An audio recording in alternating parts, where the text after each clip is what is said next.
Bonjour à tous et bienvenue dans cette vidéo qui se penchera sur l'accusation selon laquelle la christianisation de l'Empire romain aurait été la cause de la régression des savoirs et des sciences de la Grèce antique. Ce mythe, propagé par des auteurs anticléricaux, dépeint l'Église chrétienne comme une entité obscurantiste, freinant le progrès scientifique par son zèle pour la religion. Elle aurait littéralement détruit, par mépris du savoir que les païens appréciaient, toutes les connaissances, plongeant la société dans un âge sombre. Nous verrons que la réalité n'est pas aussi facile et poétique. Il est vrai qu'il y eut une certaine stagnation dans les avancées scientifiques dans le monde gréco-romain pendant l'Antiquité tardive, après avoir connu un net progrès. Cependant, aujourd'hui, il est généralement reconnu que cette stagnation avait commencé avant la période chrétienne. Rappelons tout d'abord que l'Empire romain n'est devenu officiellement chrétien que sous le règne de Théodose en 380 après Jésus-Christ. Au paroxysme donc d'une christianisation progressive depuis la reconnaissance du culte chrétien par l'empereur Constantin, ainsi que sa propre conversion au début du IVe siècle. Si le mythe discuté était vrai, alors le déclin des sciences païennes aurait dû commencer aux environs de ce siècle-là. Or, ça n'est pas du tout le cas. Plusieurs historiens datent la fin des progrès scientifiques aux environs du IIe siècle après Jésus-Christ, soit plus de 100 ans avant que les chrétiens ne commencent à régner. Certains auteurs placent même cette datation de façon plus ancienne encore, situant le déclin au IIe, voire IVe siècle avant Jésus-Christ. Sur ce principe, cela suffirait d'ores et déjà à abandonner cette idée selon laquelle le règne du christianisme aurait été la cause d'une baisse dans les avancées scientifiques, puisque cette baisse aurait finalement été amorcée dans le monde païen indépendamment de la chrétienté. Dans les faits, ce déclin avait eu lieu pour plusieurs raisons. Une cause fréquemment soulevée était que les savants grecs ne se consacraient plus à la recherche empirique, se basant sur les découvertes déjà établies au lieu d'en faire de nouvelles. Il y avait contentement à réutiliser les anciennes techniques sans chercher à aller plus loin.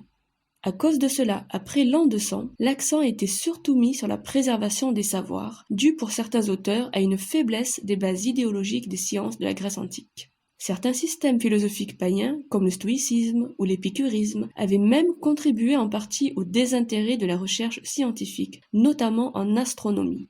La cosmologie païenne avait d'une certaine façon, par son anthropocentrisme, freiné les découvertes scientifiques. Le déclin était donc loin d'être causé par un obscurantisme chrétien. En vérité, il est reconnu que les premiers chrétiens avaient plus ou moins repris les connaissances des païens, notamment dans la philosophie naturelle.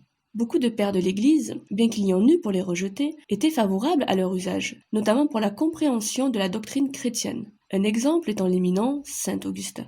S'il pensait qu'il était suffisant pour un chrétien de croire en Dieu et que la science n'était pas une priorité en soi, il considérait néanmoins utile de reprendre certaines notions de la philosophie naturelle grecque, ce qui participa à sa transmission. L'historien des sciences, David Lindbergh, concluait que la chrétienté n'avait probablement en rien diminué l'activité scientifique, pas plus que l'avaient fait leurs prédécesseurs païens. La société de l'Antiquité tardive avait été désintéressée de l'étude de la nature, se focalisant sur d'autres domaines. Le christianisme n'avait pas influé sur cela et considérait même la science comme une chose importante, en ce qu'elle pouvait servir la foi. La période de stagnation, qui s'était étendue jusqu'au XIIe siècle dans le monde chrétien, comprenait d'ailleurs principalement les travaux des pères de l'Église, dont on dispose des œuvres et encyclopédies. À ce sujet, il n'est pas surprenant de lire que la perte des écrits grecs pouvait être mise sur le compte des censures de l'Église. Or, s'il est vrai qu'il y eut des mises à feu de livres, chose qui avait déjà été faite occasionnellement par l'Empire romain, notamment contre l'astrologie, cela concernait avant tout les écrits contre les hérésies chrétiennes et la théologie. La perte de la littérature scientifique grecque, elle, n'y est pas attribuée. Rappelons d'ailleurs que l'incendie de la librairie d'Alexandrie même n'est probablement pas attribuable non plus aux chrétiens, et qu'il serait même arrivé avant Constantin, à cause de guerres sous l'empereur Aurélien. L'historien James Hannam expose plusieurs causes de la perte des manuscrits grecs, comme les fréquentes guerres par exemple, ou encore les catastrophes naturelles qui frappèrent l'Europe. On peut aussi mentionner la difficulté à utiliser les papyrus pour reproduire les écrits, avec le peu de matériel ou de personnel pour le faire, ce qui créa une sélectivité importante chez les moines copistes. Enfin, il y avait aussi la coupure entre les traditions latines et grecques en Europe. Toutes ces difficultés participèrent à leur perte. La résumer à des autodafés volontairement anti-scientifiques serait une erreur. Dans cette perspective, le cas d'Hippatie d'Alexandrie est un bon exemple de figure surexploitée pour dénoncer l'obscurantisme chrétien.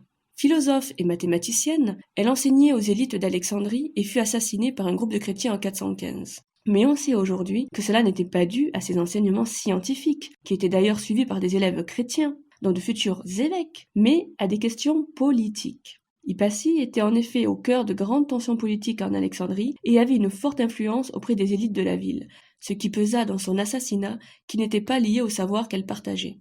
En outre, la prétendue implication de l'évêque de l'époque, saint Cyrille d'Alexandrie, n'est pas prouvée non plus, de nombreux éléments montrant au contraire qu'il n'avait pas nécessairement d'opposition à avoir avec sa pensée et ses enseignements. Enfin, on peut également rappeler que ce tragique événement n'eut pas d'impact spécifique sur le déclin des connaissances grecques en Alexandrie. Il est donc inutile de mentionner son cas pour traiter du déclin des sciences grecques de façon générale à cette époque-là. Pour résumer, le déclin des progrès scientifiques à partir de l'Antiquité tardive jusqu'au Moyen-Âge est dû à une accumulation de causes complexes. Choisissant la facilité, les auteurs anticléricaux expliquèrent cette période de stagnation par l'action de chrétiens obscurantistes qui auraient cherché à détruire l'héritage scientifique des païens grecs. Mais comme nous l'avons vu, il s'agit malheureusement d'une représentation biaisée de la réalité historique. Non seulement le déclin scientifique dans le monde gréco-romain avait commencé avant que le christianisme soit reconnu dans l'Empire, mais de plus, les premiers chrétiens n'eurent pas d'impact sur celui-ci. La philosophie et la science, bien qu'utilisées par les païens, n'a en réalité pas fait l'objet d'une opposition véritable avec la doctrine chrétienne. Toute tentative de le présenter ainsi s'inscrirait dans la défense d'une caricature et non la vérité historique. Cette vidéo est à présent terminée. Abonnez-vous si vous voulez avoir plus de vidéos sur l'histoire de la chrétienté. Soyez bénis et allez en paix.